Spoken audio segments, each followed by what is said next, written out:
Well, the Dallas Cowboys face the New York Jets today, looking to sweep both New York football teams in the first 2 weeks of the season. For a preview of what's on instant replay, we get to go live to the AT&T Stadium where Larry Ramirez has more. Larry. Yeah, thank you very much, Courtney. So the Dallas Cowboys have taken 2 huge bites out of the Big Apple. Heck, they've eaten the whole thing, right? And now they are 2-0 on the young season. Coming up tonight on Instant Replay live from AT&T Stadium. The running back. Parsons one-on-one on the left tackle. And back goes Wilson, standing hit sack. Micah Parsons, second of the year, first of the day.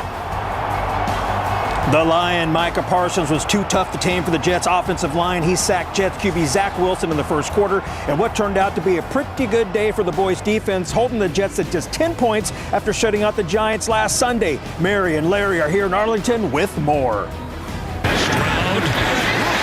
Travis Epps. Ball comes out. Texans rookie quarterback C.J. Stroud fumbled the ball in Houston's 3rd offensive snap of the game, and it was recovered by the Colts. That was the beginning of the end for the Texans and for Colts QB Anthony Richardson, who scored on the next play, and then he got hurt. Post-game reaction is on the way.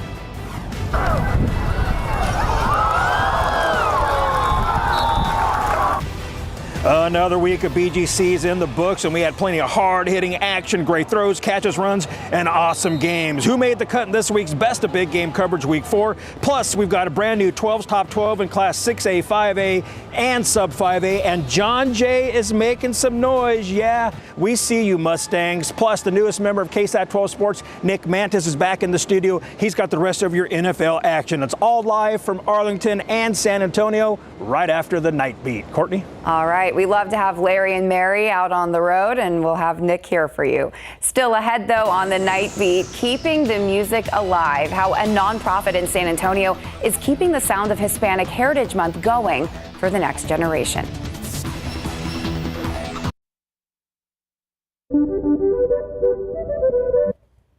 All right, to kick off Hispanic Heritage Month, take a look and listen to the instrument and the music that elevates any celebration to a whole new level. It's no wonder why those young and old alike are eager to learn how to play. And the best part is, they are, thanks to a nonprofit dedicated to preserving its distinct sound. Our Jesse De Gollado takes it from here.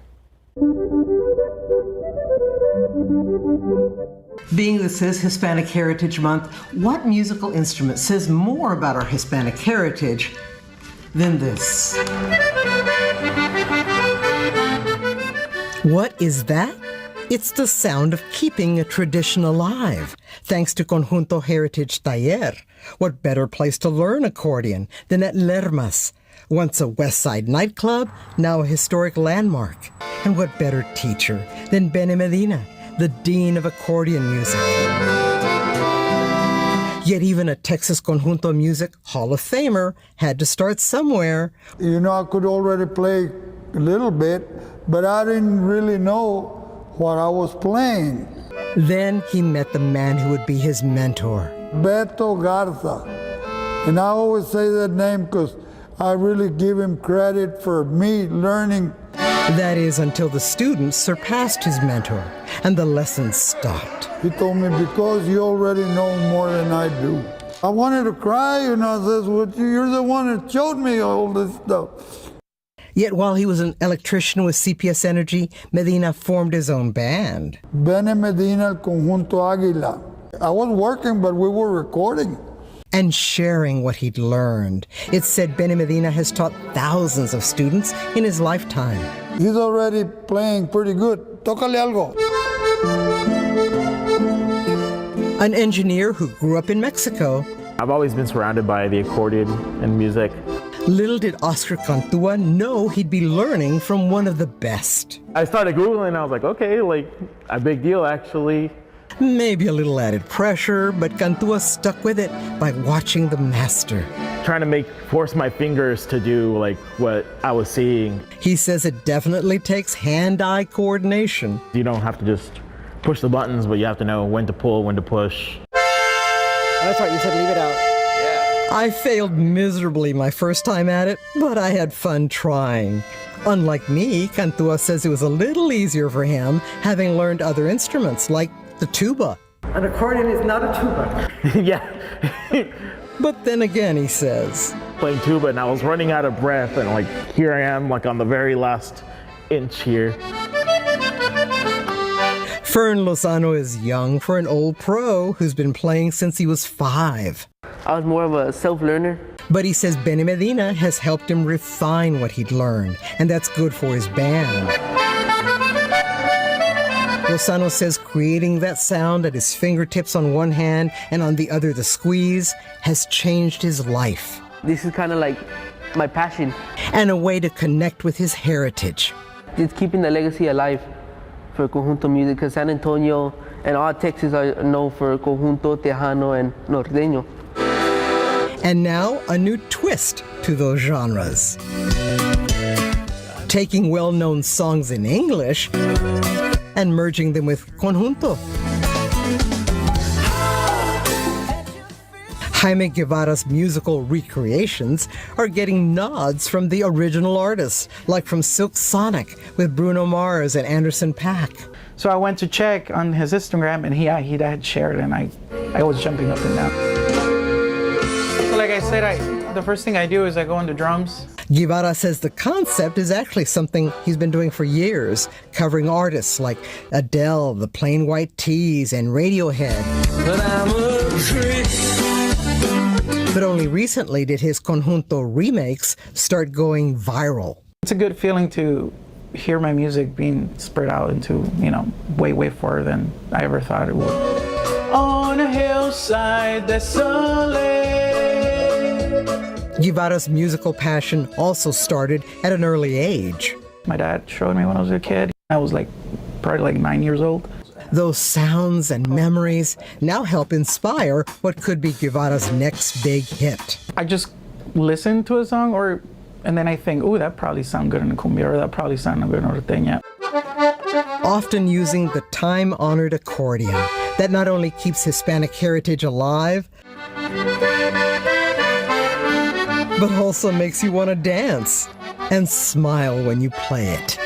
Jesse Degollado, KSAT12 News. That's awesome stuff. Now, classes at Conjunto Heritage Taller are open to the public. You can learn more by clicking the link on our website. Plus, you can also see more of Jessie playing the accordion. You only got a sneak peek of her attempt. And in her words, it's much harder than it looks. You can watch that right now on KSAT.com and our YouTube page. We'll be right back. Let's actually go outside with live cam. That was an awesome story, and Jessie's got some moves. I know. That's for sure. I am all for that full accordion lesson with all Jessie. She's the best. I was dancing the entire story. Of course. We were smiling. I'm glad the camera wasn't on us. Same, very true. All right, so we talked a little bit about this morning and how awesome it was. Let's talk a little bit about this afternoon. We had highs climb into the low to mid 90s for most of us. Tomorrow afternoon is going to be very similar, kind of a copy and paste day. And as high pressure takes back over, we're going to continue to see those 90s all the way through the upcoming work week. So we'll talk a little bit more in depth about that, plus get you a look at some awesome KSAT Connect photos that were sent in of the sunset earlier this evening, plus a check at the tropics. All those details in just a few. All right, thank you, Mia. See you soon. Well, for the third day in a row, nearly 13,000 auto workers are on strike, shutting down production at plants in 3 states. The United Auto Workers Union has said they will expand to more plants if their demands are not met. ABC's Alex Perche reports that even though there's news of some progress, there's no deal close to being made. The United Auto Workers back at the negotiating table this weekend. The union said there were reasonably productive conversations with Ford on Saturday. Stellantis says it upped its offer to a nearly 21% increase for hourly wages, in line with earlier 20% offers from GM and Ford. But UAW President Shawn Fain tells CBS that offer from Stellantis is a no-go, and said it would be a no-go for the other automakers as well. We've asked for 40% pay increases, and the reason we asked for 40% pay increases is because in the last 4 years alone, the CEO pay went up 40%. They're already millionaires. Among the union's demands, a return to pension plans, better retiree health care, cost of living adjustments, and a 40% pay increase. From the workers' point of view, It's a matter of catching up and of protecting their jobs in the future. For the car companies, it's a matter of remaining competitive with non-UAW companies. Nearly 13,000 union members walked off the job on Friday. We have to do what we have to do to provide for our families, our future. The big three automakers say their offers have been generous and that the union should be reasonable. House Minority Leader Hakeem Jeffries traveled to Detroit Sunday to support the workers. If you work hard and play by the rules, you should be able to provide a comfortable living for yourself, for your family, educate your children, purchase a home, and one day retire with grace and dignity. The targeted strike already triggering temporary layoffs for 2,000 GM employees, Ford laying off 600. The UAW president outraged by the cuts, saying in a statement, they don't have to lay off a single employee. In fact, they could double every auto worker's pay, not raise car prices, and still rake in billions of dollars. Alex Perche, ABC News, Toledo, Ohio. And financial struggles tend to be a factor in mental health. We bring you the resources out there to help veterans with their finances front and center. Next on the Nightbeat.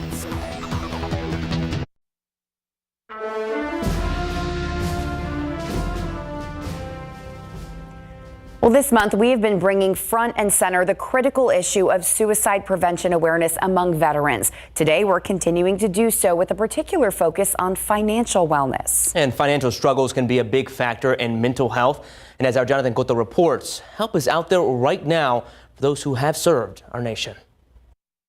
Phil Krabby, a former Marine, served 3 deployments to Iraq. So I was infantry, so I was kicking in doors and getting into firefights. But he says that was the easy part. We drove down this road and the vehicle in front of me exploded.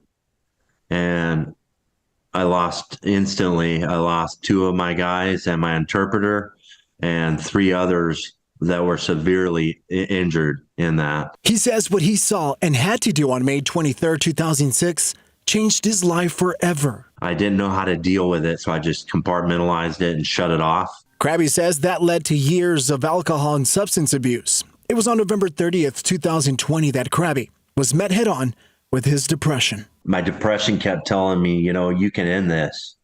And that particular day, I agreed with it. With the help of the VA and the Wounded Warrior Project, Krabby says it was easy to get the help he needed, but his finances were just adding to his problems.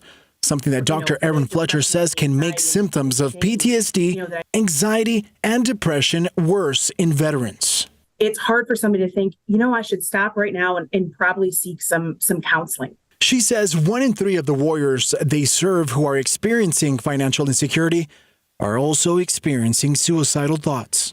And we want to be the program the organization that can provide you with the support and the skills to move through that without ending your life. All you need to do is you need to tell them that you're in crisis and you need help, and they'll be able to guide you to where you need to go. Reporting front and center, Jonathan Cotto, KSAT 12 News. If you want to see more of our front and center stories, just scan this QR code on your screen right now. It will take you to our front and center page on KSAT.com. You can also find them on our KSAT YouTube channel. We'll be right back. Well, I know it's mid-September and we can kind of complain about it, but some of the weather we had last week made for some beautiful views. It really did. Can I show you guys some awesome KSAT Connect photos? Absolutely. This is like my favorite thing. I love it when everybody sends in their awesome sunset photos. Okay, this one, how did you know? Yes, it's Woodlawn Lake. Taylor McClellan always sending in fantastic sunset photos. Even got the plane there at the top of the photo. Oh, I missed that, yes. Absolutely stunning. Here's another one from Woodlawn Lake. Little sunset song session. Aww. That's beautiful. This one's from Floresville. Check out all of the colors in the sky right along the tree line. And then another one, nice for a Dallas Cowboys win. I love the caption there. All right, thank you all so much for sending in those awesome KSAT Connect photos. Hopefully we will see some more awesome sunsets in the days ahead. Okay, I want to talk a little bit about the rain.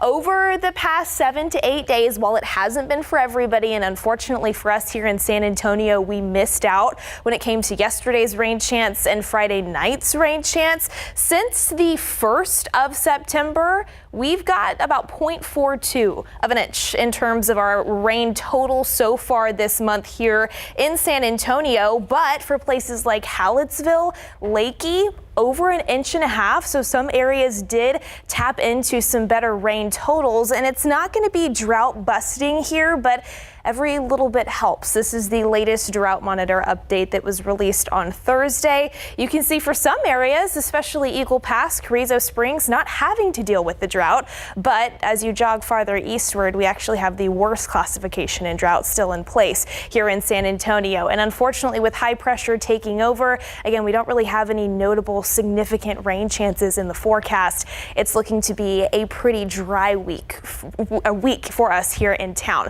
All right, as we head into your Monday, we're going to start off around 70 degrees, mostly clear skies. By lunchtime, around 88 with plenty of sunshine. And then as we head into the afternoon, there's that forecast high around 95. And again, we only have that 10% chance for a stray shower. More of us than not going to miss out. You can see that sunshine, maybe a few clouds starting to work back in as we head into the later portions of the afternoon. Something else we need to talk about for tomorrow. Yes, ozone is expected to be a little bit elevated, so our air quality unhealthy for sensitive respiratory groups, which means for the general public, at least most of us, we likely won't find any issues. But if you do have sensitive respiratory systems, maybe a few issues, especially in the peak heating time of the day by about 4 to 5 o'clock. Do know it's something we'll continue to monitor for you. There's that high pressure system that moves over the Lone Star State in the days ahead, so you can see the mid-90s here to stay for the foreseeable future, pretty much each afternoon all the way through the upcoming work week.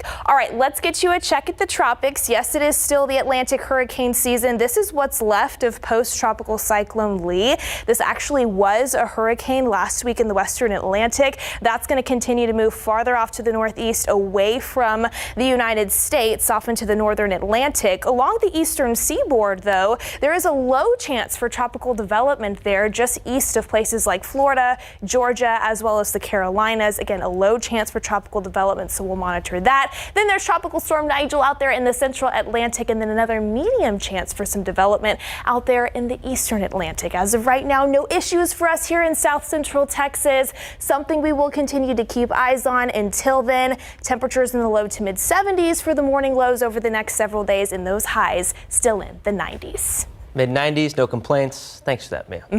All right, well, the calendar may still say September, but it's looking more like Halloween at the box office, with a pair of fright flicks battling it out. The early estimates for the weekend's top 5 films, next on the Nightbeat.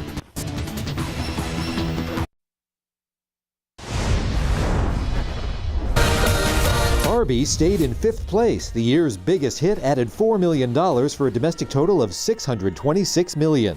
My Big Fat Greek Wedding 3 fell 1 spot to 4th place on ticket sales of $4.7 million. At number 3, The Equalizer 3, as the Denzel Washington action flick made $7.2 million. Alicia Drake, find your voice. A Haunting in Venice, Kenneth Branagh's 3rd outing as Detective Hercule Poirot, scared up $14.5 million to debut 2nd. The Nun 2 was just a bit scarier, summoning up $14.7 million to claim the top spot for a 2nd straight weekend. In Hollywood, I'm David Daniel. You know when you see something on TV and you want to go buy it, but then when you get it, it's just not what you were hoping for? Yes. Well, that's not the case for the Cowboys, led by linebacker Micah Parsons. The Dallas Cowboys defense appears to be as good as advertised. They had 4 takeaways today against the Jets. I like the way you did that. But on the flip side, it appears it's going to be another long season for your Houston Texans. So that's I apologize. For a preview of what's on Instant Replay, let's head to AT&T Stadium Live with Larry, who has more. Oh, man, it sure does, right, JP? Sorry about that, bro. So the Texans are winless while the Dallas Cowboys are undefeated. Coming up on a brand new Instant Replay edition of Instant Replay, live from here in Arlington and back home in San Antonio. We're off to an outstanding start. The pressure and the takeaways are,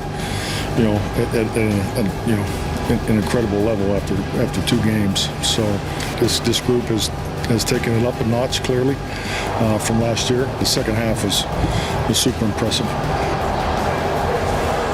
Tens are wild for the Dallas Cowboys, and Mike McCarthy is loving it. His defense has 10 sacks to go along with 10 points allowed after just 2 games. So who's the Cowboys' defensive MVP right now? Micah Parsons, Trayvon Diggs, Jaron Kearse, or DeMarcus Lawrence? That's our poll question tonight.